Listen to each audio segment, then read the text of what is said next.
Yo, what is going on, guys? Jacker Pro Hybrid, bringing you guys my Week 8 match against the Irvine Igglybuffs, coached by Chabin.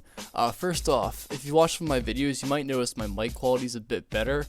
I actually started using my Turtle Beaches, which I've kind of had lying around for a while. I finally got those set up on my new laptop, because my old one got wiped and completely messed up, other problems. So hopefully the mic quality sounds better. I was doing some test audio and it sounded good. But we're not here to talk about that. We're here for the team builder before the match. And it's Sunday night right now, and the match still hasn't been played. So it might be played Monday, but this week's going to be very busy for me. So I'm not entirely sure what's going to happen with this match, but I had a bit of time, so I figured I'd do a quick team builder. This is a rematch, and I'll be having a couple rematches in the remainder of the season. Like next week, week 9, it's going to be a rematch from earlier this season. If I go into the playoffs, there'll probably be a bunch of rematches there. So this is my first rematch against Irvine Igglybuffs, who I faced in week, I think it was week 5. Yeah, week 5. And I won 2-0. It was a really close game because in the first like 5 to 10 turns, I was pretty convinced I was going to get 6-0'd by his Tyranitar. It was kind of a dicey situation to be in. I managed to get out of it, made some good plays, and pulled out a close 2-0 win, thanks to Unbound with the nasty plot sweep at the end. So looking at this game, we both have pretty similar teams. We both had one free agency drop. He dropped one of his NUs, Liepard for Pavilion. I dropped Bronzong for Registeel. So we had a couple free agency trades, but generally our teams are the same. So going into this match, I wanted to build a team that was similar. You know, his team has the same strengths and weaknesses that it did last time we faced, and one of the weaknesses I identified was that he has lots of good physical walls, but not too many great special walls. Like you can run Mega Steelix max HP max special defense, but it's still not a great special wall. You know, Quagsire is better on the physical side, Alomomola is better on the physical side, so is Arcanine. You know, like, you can run like Assault Vest, Azumarill, or Tyranitar, and especially defensive Celebi, but still, having powerful special wall breakers that can break through his bulky mons while also having some bulk of my own. Like, I was building a balanced team like I usually do, and I'm gonna get into this team. Alright, before I mention, this is a pretty important match because right now, even though I'm still undefeated, I'm still trying to see if I can get that playoff first round bye, and I really probably need to win out the rest of the season if I want to get it, depending on how this match goes, as well as my next two. The first mon I'm going to be bringing is Mega Venusaur. I need to bring this thing. Like, Azumarill is such a huge threat to my team, and Mega Venusaur completely shuts it down. Last time he brought Double Edge to deal with a Mega Venusaur, but I was still able to wall it thanks to Burn. I was able to get onto it. One of the problems I had with Mega Venusaur last time, though, was that it was completely walled by a couple of his mons, because I wanted to bring HP Fire in case he brought Mawile, and he did, so that I didn't end up being in a 1v1 with Mega Venusaur and Mawile, but I still had it just in case. So my set this time is better for 1v1ing against other defensive mons. Like with Leech Seed, I can like take health from like Mandibuzz or defensive Arcanine. And with Sludge Bomb, I can fish for poisons. So between those and Giga Drain, I should be able to wear those things down and beat them 1v1. I have enough speed to outspeed Max Speed, Jolly, Azumarill, and the rest put into bulk. I changed my EVs around slightly. I think these EVs are a bit more optimal than the ones I used last time. And of course, my moveset's slightly different. But other than that, it's the same Mega Venusaur I brought last time. It did pretty well last time, so I'm hoping it'll do a good job this time. Next up, I'm bringing Weavile. Weavile, originally in the last matchup, I didn't really like Weavile in this matchup, but I had a bit of time to think about it, and like, the problem with Weavile in this matchup, especially when I was thinking about team building last time, is he has like literally 4 or 5 full counters to Weavile. Alamomola's full counter, Quagsire, Mega Steelix to an extent, physically defensive Arcanine, Mawile. He has so many things that just completely stop Weavile. However, there's also some Pokemon he has that are really weak to it, especially when I throw in Low Kick for fighting coverage. Like, really deals well with Celebi. With Low Kick, it deals with Tyranitar pretty well. I can hit Mega Steelix decently hard, and just knocking off the items of the things that switch into me are going to be helpful. Also, Weavile outspeeds like everything on his team, and I can put a decent amount into bulk, as you can see here, so that could come into play, and I can run Adamant, which is helpful. But the fourth move slot, I decided to go for Toxic, because a lot of these switch-ins, basically all of them except Mega Steelix and Mawile, I can throw a Toxic on them. Like, if he throws in a defensive Quagsire to deal with Weavile, I can put a Toxic on that, it's going to wear it down. So if I throw a Toxic on it, I knock off its item. Maybe eventually it'll weaken to a point where an Icicle Crash can knock it out. That's basically the goal. Weavile, spread some status, remove items. So ideally, maybe I can sweep with it late game. And like I didn't really like it in this matchup, but I don't think he might prepare. Like he's gonna prepare for it, but because I didn't bring it last time, and I mentioned in my team builder last time, I don't know if you watched it or not, but I mentioned that I didn't really like it in this matchup, so I'm not sure how much he'll prepare for it. If he doesn't bring Mawile, that's great, because I can't poison Mawile, and I really can't do anything to it. So if he doesn't bring Mawile, and like he brings Alamomola, and I get a Toxic on that, it's gonna be really helpful. Next up, I have Hoopa Unbound. It's a somewhat similar set to what I brought last time, except last time I did Sub Nasty Plot. This time I'm going Life Orb for attacks, because he'll expect the Sub Nasty Plot, so I don't want to run it. It's not going to be effective. Like if he does, like I don't think he's going to bring Alamomola, and if he brings Quagsire, he'll probably have enough. Like Earthquake will probably break a sub. He'll probably make sure that Hoopa isn't setting up on anything. So I figured I might as well have just 4 attacks, mainly special oriented, because as I said, he's lost physical walls, but like things like physically defensive Quagsire and Mega Steelix, they just take so much from a Dark Pulse. Like it's an easy 2-hit KO, especially on things like physically defensive Arcanine. You know, Thunderbolt's really good for Mandibuzz. Like this thing can really run through a lot of his team. Because I have a decent amount of special bulk, I could be a nice check to Celebi if it's especially offensive one. Like I can take, you know, Signal Beam will do a lot. Also a U-turn, but it's a physical move. I really don't want to take physical bug moves, but I can maybe take an attack and fire off Dark Pulse back. Drain Punch for Tyranitar, and I'm running a really weird set. Basically, I don't want to run Max Attack or Attack Boosting Nature, because then Foul Play from Mandibuzz does more. So this specific set of IVs and this Nature, Drain Punch against a Tyranitar with like 0 HP and like 4 in defense is a guaranteed OHKO, assuming no Chople Berry. So that way I'm making sure I OHKO offensive Tyranitar and I outspeed Max Speed Jolly Tyranitar, but I'm also minimizing the damage from Foul Play from Mandibuzz, which is pretty important because Mandibuzz Foul Play does like a ton, like 70 to 80%. Because even with an attack lowering nature and like not perfect IVs, I still have like 311 attacks. That like crazy powerful because I have such a high base attack. And my special base attack's 482. That's ridiculous. But yeah, that's mainly just to act as a special wall breaker. It can do a lot to his team. He doesn't have too much for it, and I'm hoping it can put in some work.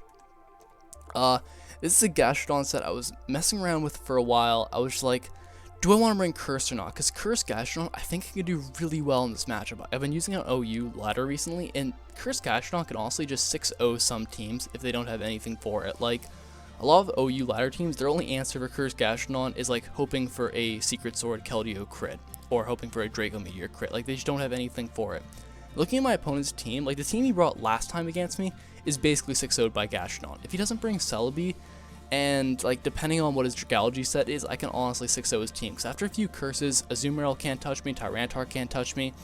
Like things with Will-O-Wisp or Toxic are going to be annoying. I'm going to have to scout for those and try to remove those Pokemon before I set up. But like, if like offensive Arcanine I can set up on, Mandibuzz I can set up on, because Foul Play, like I'm boosting my attack and my defense. So this thing can potentially like beat his entire team depending on what he brings. The special defense investment means I'm guaranteed to live a Specs modest adaptability Draco from Dragology. As long as I recover after I take the hit, I can live another because of this special attack drop. If he has Dragon Pulse, I think it's a guaranteed 2-hit KO, but I'm not sure if he'll have Dragon Pulse. He might have Draco, Sludge Wave, like probably HP Fire for Registeel, maybe like Scald or something like that, I'm not sure. But if I can get a few curses up late game, like I still have a decent amount of physical bulk, so I can just be like a wall mid game, throw out some burns.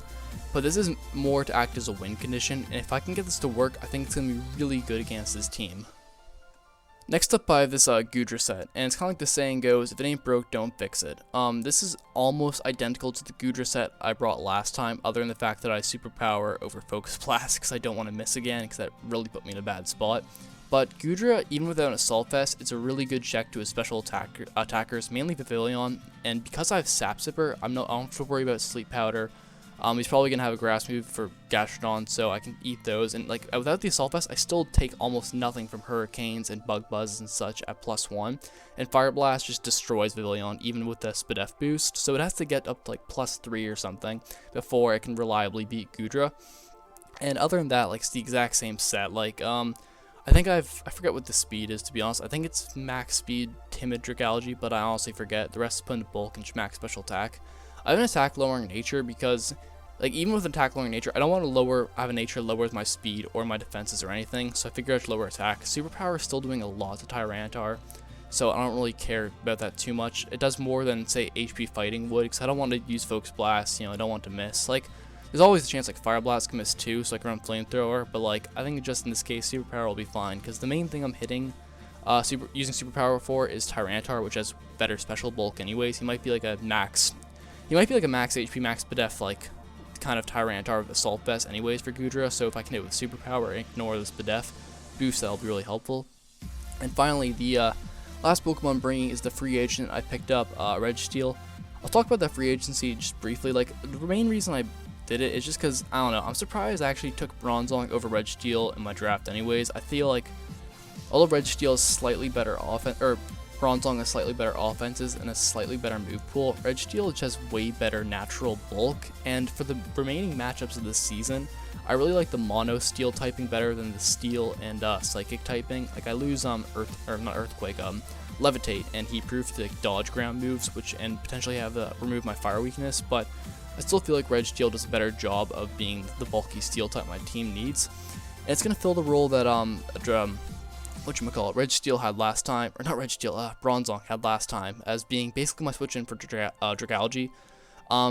The only thing he can hit me super effectively is like Hidden Power Fire. I think it's a 4-hit KO, whereas Earthquake's a 3-hit KO. So, also I should outspeed most with this tiny bit of speed investment in case he tries to speed creep Registeel with Dragalge.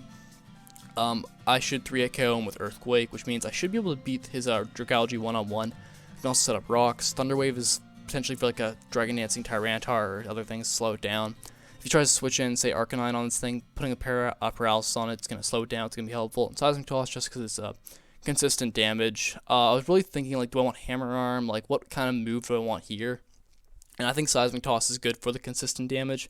I have to be careful, because some Pokemon, like, I think Max HP Celebi can make substitutes that I can't break with Seismic Toss, which makes Registeel kind of setup fodder for it. Celebi's the biggest threat to this team, mainly because I don't know what set it's going to be, which is why I'm glad I'm bringing Weavile. And this is why this is Sap Sipper, but I'm gonna have to play around it. He didn't bring it last time, but I'm pretty sure he's bringing Celebi this time. If I look at his team, I think he is gonna bring 3 OU picks, 3 UU picks. So being Tyranitar, Azumarill, Celebi. I'm definitely seeing Tyranitar and Azumarill. He's brought those two every single game so far. Probably Celebi, and I think Dragalge, Manabuzz, Arcanine. I think maybe he'll throw Quagsire in there, but I'm not entirely sure. And that's the team I kind of expect. But just looking at this team, you know, it's balanced. I've got Mega Venusaur, Gastrodon, and Registeel as kind of like my walls, and Goodra, Hoopa, and Weavile being my offensive mons.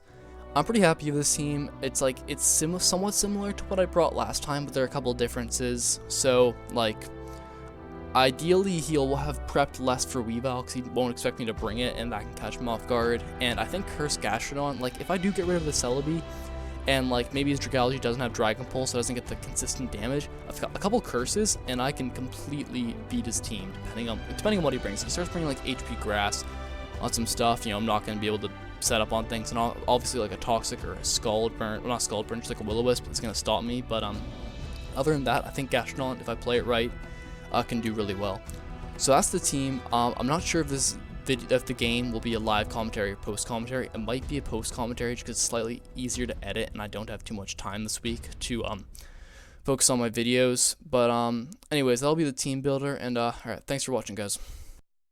Alright guys, we're here with the Week 8 match, and this is going to be a post commentary because the game was played late last night and I didn't have the time to go grab my headset and get everything set up before the games get started. We're already a few days late, so I just wanted to get it over with. And I'll tell people ahead of time watching this video 2 things. First off, spoilers if you haven't seen the game, I lose. And also, I'm going to be going into more detail than I usually do in my past post commentaries, because after watching this game, there was a lot sort of to talk about. A lot of mistakes I made and some other stuff going down the game. So I'll be going into a lot of detail about the game, the plays that were made, what went well, what didn't go well. Alright, starting off, just looking at team preview. Team Preview was actually really happy with my matchup. He didn't bring Celebi, which is one of the biggest threats to my team. Or not only the biggest threat, but probably the biggest annoyance, because I don't really know what it's going to be. It's very versatile. And also, Curse Gastrodon has an amazing matchup against this team. After a couple of curses, half his team can't do anything to me. Vivillon's a threat. I can live a Draco Meteor from Dragalge, like max special attack specs, all that. I can live one with the Gastrodon. So Gastrodon, if I get a few curses up, it can easily sweep his team. Other than that, Vivillon, I wasn't too surprised to see. you know, I was pretty aware that he may have picked it up to deal with Mega Venusaur, among other things, that it was likely coming. And then Alomomola was the only big surprise. I'm very surprised he brought Alomomola, to be honest, because I brought a sub-nasty plot Hoopa in our last game, and I don't know if Chaben watched my team builders or any of that sort, but I was literally talking in my video about how Alomomola is complete setup fodder, and that I brought a Hoopa set just to set up on Alomomola. So if I brought that same set this game, would have been a pretty good spot, but it's not a big deal. Alomomola didn't end up being a problem anyways. It's like, it can kind of wall some of my things, but it's so passive, it can't really do much. So, looking at his team, I was very convinced he's leading off with Tyranitar. He's brought it every single week, and he's led off with it almost, if not every single week. I haven't checked every single one of his videos, but he leads off with it a lot. So I figure, let's make the safe, more defensive play, and I'm going to lead off with Mega Venusaur, because I can 1v1 this Tyranitar. And because he led off with it, I was like, maybe he's Thunder Wave, Stealth Rocks, got that kind of thing. So I'm just going to Mega Evolve. I'm going to go for the Leech Seed right off the bat. And he goes for the Dragon Dance right off the bat. Exact same thing he did last game. And I'm going to be honest, I don't agree with this play because Tyranitar doesn't beat Mega Venusaur one-on-one. Like, you need a Stone Edge crit basically to beat Mega Venusaur one-on-one. And the only time he did last time is because I switched in unevolved or Mega Evolved Venusaur in on the Stone Edge and took a lot of damage. And that was just a bad play on my part. So I was very surprised to see him go right for this Dragon Dance, although I was expecting he might. So I should go for the Leech Seed because I want this passive recovery. So I'm able to get a, even though Sandstorm is doing a bit of damage. By the way, a Sandstorm, I don't know what if it is with Showdown. Maybe it's the theme I have. Weather turns aren't here, so this is kind of annoying in games. I don't see how many turns there are left. But anyways, so he's going to go for the +1 Stone Edge. And yeah, it does a decent amount. It's a 2-hit KO, but I do Giga Drain, which does a lot back. I get health back, and I'm getting health back from the Leech Seed. So I knock him out one more Giga Drain. Like, this is a losing battle for him. But I'm going to make the safe play and go for the Giga Drain anyways, as he goes in Dragalge. From this damage, I can't really tell what he is, but because there's no Black Sludge, I figure he's probably Specs. Because he brought the same Tyranitar, I was pretty convinced he was going to bring a lot of similar mons. And as it ended up being, his Azumarill set, his Dragalge set, his Manabuzz set, and the Tyranitar set were all the exact same as last time as far as I know. Anyways, I'm just going to go Rain and Registeel, which is my guaranteed switch into this thing. And Draco Meteor does like an okay chunk considering I don't really have reliable recovery, but I take it pretty well. And I'm not affected by sand, so I just get my lefties back. I know he's going to switch out, and whatever wants to come in, I want to see if I can get a Thunder Wave on it. So he goes into Tyranitar, which is fine by me. I was considering going into Mega Venusaur, but I need that thing a good amount of health to deal with the Azumarill. I'm not really sure entirely if it was a good idea letting my Registeel take so much damage, because, well, because I know I'm not knocking him out this turn. EQ is not doing enough, Seismic Toss not doing enough, so if he gets a para, or if he doesn't get parried, he can hit me with a Crunch or an EQ or a Superpower and do a decent amount to me. So I know Registeel is probably going to take some damage, but I figure I don't want, like, it's either I stay in with a Registeel, I don't really want to go to Gastrodon, and I don't really want to go to Mega Venusaur, so I'm just going to take the hit with this. Go for the EQ, it almost knocks him out, but there was no chance of it knocking him out. So the Crunch does a decent amount, and he decides to save this thing as, I just go for the Seismic Toss, because I know Seismic Toss will knock him out, and I don't want giving him a free switch in to Manabuzz or Pavilion.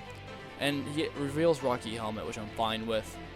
At this point, I'm just going to go for the Thunder Wave, and this turn, yeah, he knocked me off my item. At this point, Registeel is too low to be a switch in to Dragalge anymore, which is kind of an issue, but I figure I can play around it. I have to get a Paralysis on this thing, because he has no way on his team to remove status, and it'll just be really obnoxious for him to deal with if half his team's paralyzed or poisoned or whatnot.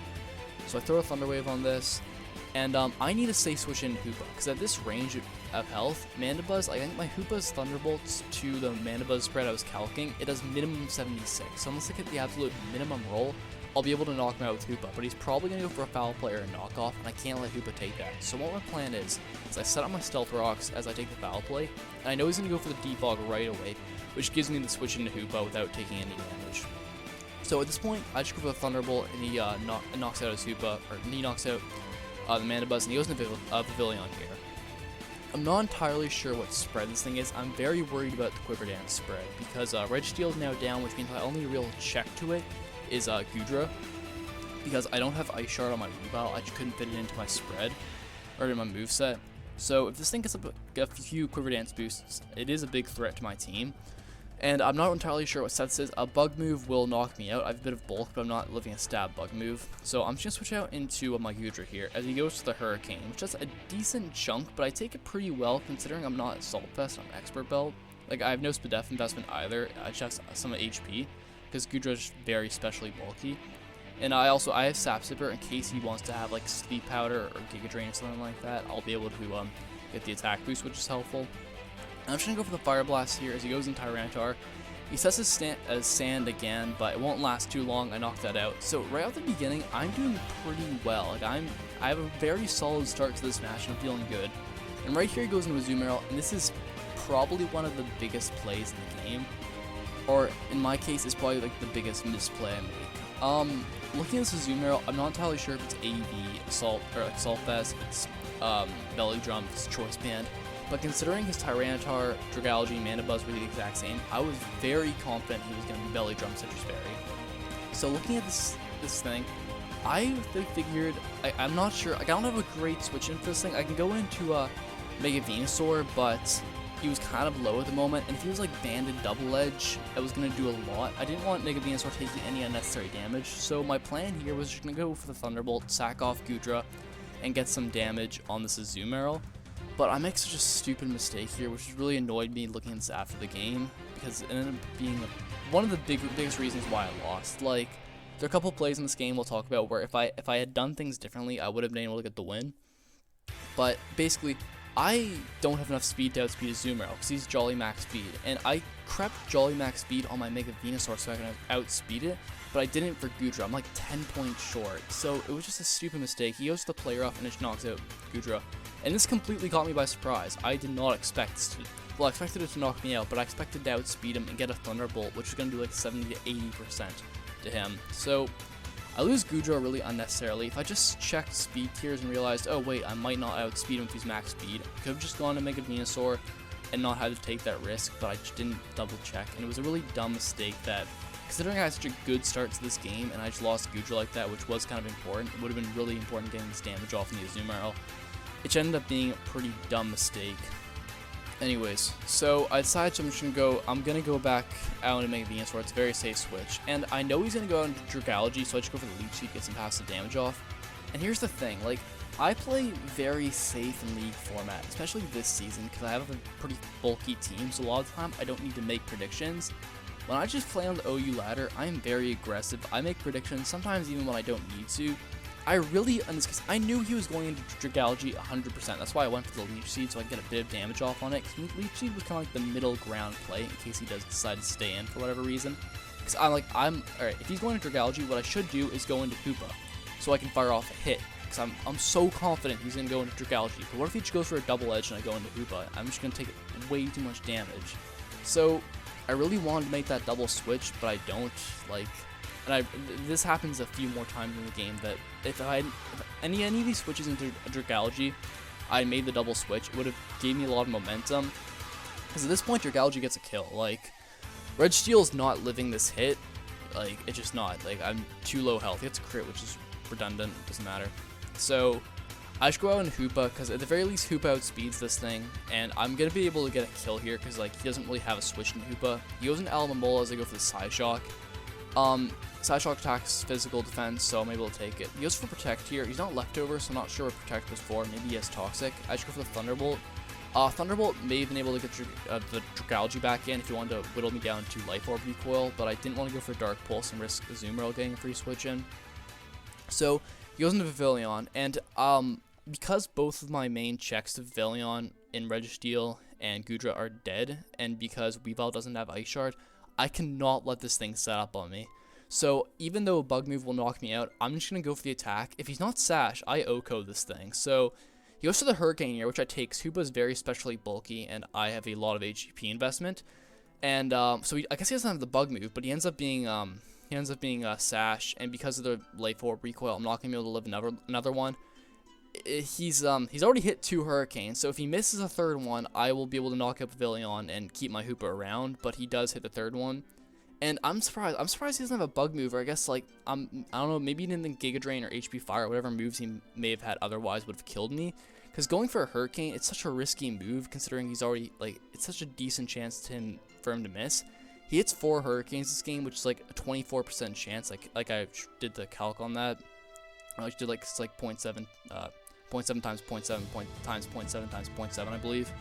So it's a 24% chance roughly. So anyways, Hoopa dies, so I guess he doesn't have Bug Move, which means he probably has this, in my mind, it means he definitely have to have Giga Drain for Gastrodon. So if he probably has Quiver Dance, Hurricane, and like, what else would he have? Because he's not like Specs or Sash, or no, he is Sash, not Specs or Scarf. He's not choice in any way.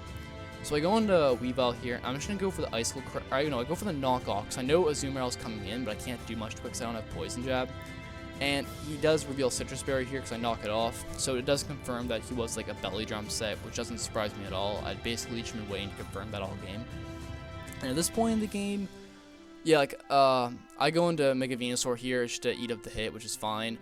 Now, I misplay pretty... There are a few plays I could have made here. One is to double out, because Dragalge's coming in 100%. There's no doubt in my mind Dragalge's coming in. But I don't want to make a risky play, even though it's probably more risky to stay in with Mega Venusaur in the long run. So I go for the Leech Seed. What I should have done actually here is either double out into Weavile or Synthesis, get Mega Venusaur back at full health. Because Mega Venusaur at full health at least has a chance to survive Dragalge's Draco Meteor. And it also means I can survive a Hurricane from Pavilion, because I know it's timid from the calcs. And that ends up also being important later. So I make a misplay going for Leech Seed. I should have either doubled into Weavile to get offensive momentum, or gone for the Synthesis. Going for the Leech Seed was just a bad play. It really gained me nothing. And this ends up being another kind of unfortunate play. At this point, I know Gastrodon can live a Draco Meteor from Specs, Modest, Max Special Attack, Dragalge 100% of the time. Does 95% most. So I go into Gastrodon just expecting to eat up this hit. Well, not really eat it up, but I'm going to live it, and he gets the crit and knocks me out. And I'll explain why this is important. Basically, if, yeah, Gastrodon, once I got hit by the Draco, was probably useless, but if he'd gone for another Draco trying to finish off Dragalge, or finish off Gastrodon, I could have then gone back into Mega Venusaur and gotten my health back up, because at -2, you know, Draco wasn't doing as much. It also gave me death fodder, so if I could have sacked off, next time Dragalge came in, or Pavilion came in, I could have sacked off, Gastrodon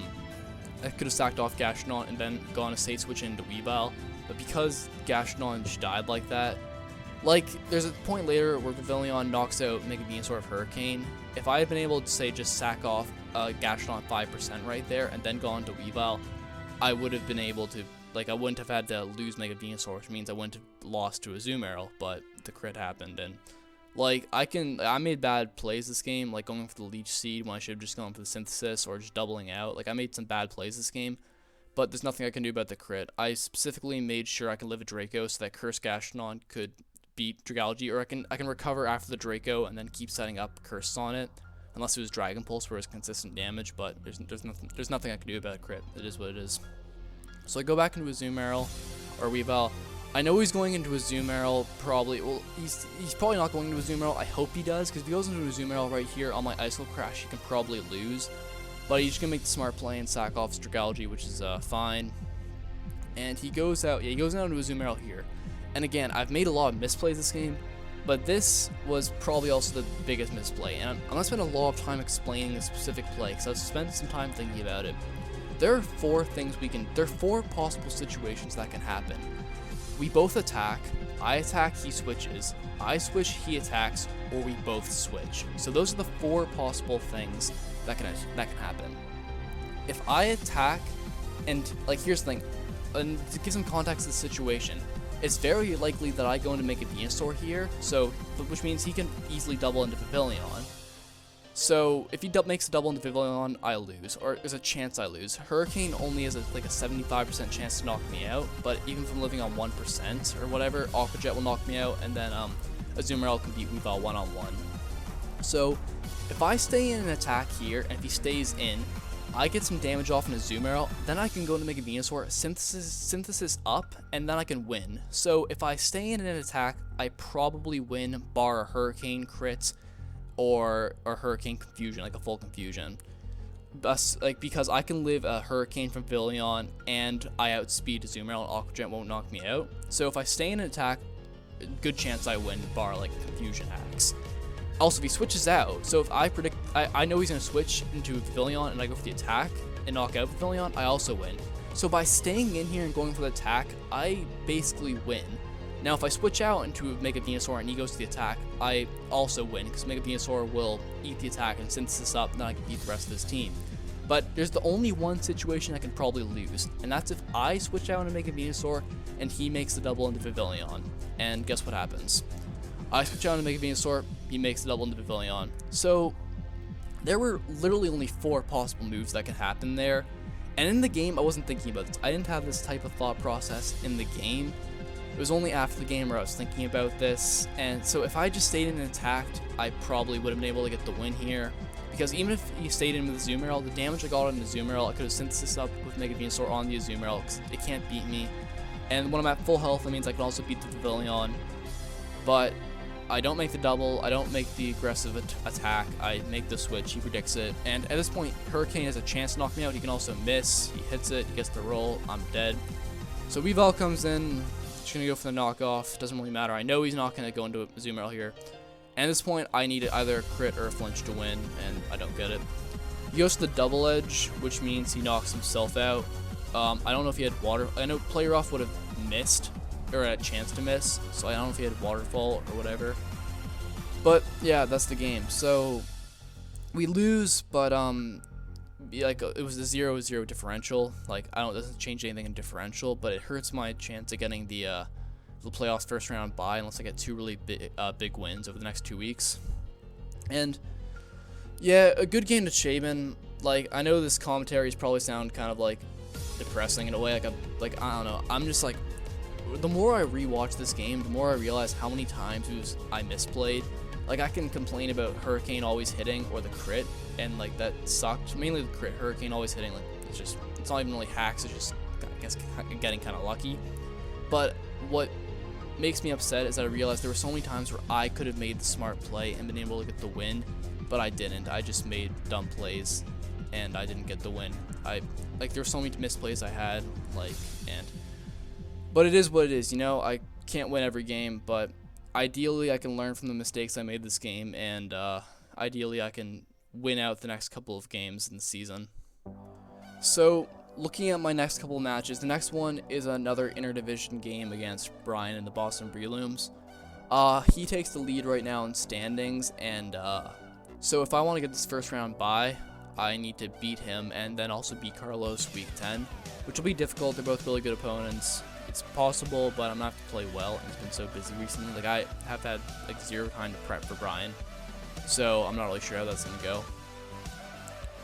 And then other than that, yeah. Also, like if I lose next week, and also when I lose week 10, like if I have 2 bad losses, there's a decent chance I don't make playoffs. So I really, you know, this loss is kind of unfortunate. The blue division is just so competitive. Like the 3 players in the blue division are debatably among the top 4 players overall in the league right now, at least in terms of standings or whatever.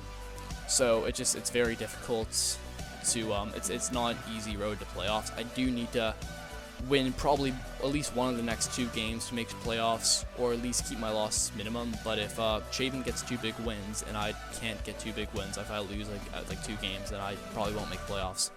So definitely some pressure over the next 2 weeks, but you know, I still have a 7-1 record. You know, I'm still doing pretty well. I'm slightly behind Brian. Like if I get I think a 2-0 win, we are now tied for that differential spot. So it depends on who does better in our week 10 game.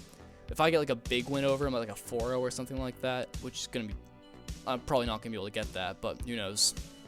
Then I get a pretty sizable lead for the playoff spot. But it's all gonna depend on these next 2 games. So thanks for watching, guys. For a post commentary, this is very, very long, but looking at this game, there were so many times where I'm like, if I'd done this, I may have been able to win, or like there were so many misplays in my mind, or just plays that weren't the best, that I felt it was worth, you know, just going over them and explaining it's not really my thought process of in the game, it's more what I saw of this game afterwards. Like if I had, like for example, for that last play, if I had the same thought process after the game as I did in the game, I would have made the correct play. But that's it wasn't what I was thinking about, if that makes any sense. I'm slurring my words here a bit, so I'm just gonna end the video. So thanks for watching, guys, and catch you next time.